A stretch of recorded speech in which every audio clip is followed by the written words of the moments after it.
Hi there, I'm going to show you how to replace the battery in this Volkswagen key fob. This one has a flip out key, obviously. If yours doesn't have the flip out key, click the link in this corner right here and that will take you to a different video.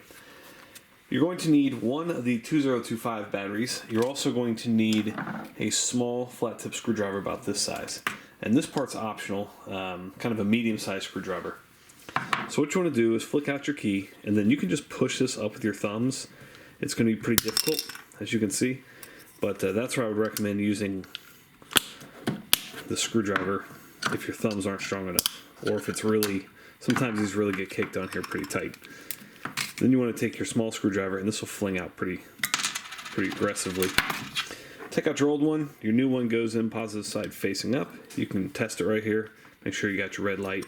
And this just goes in like that. Clip it down and you're all set. Hope that was helpful. Make sure you hit that thumbs up button.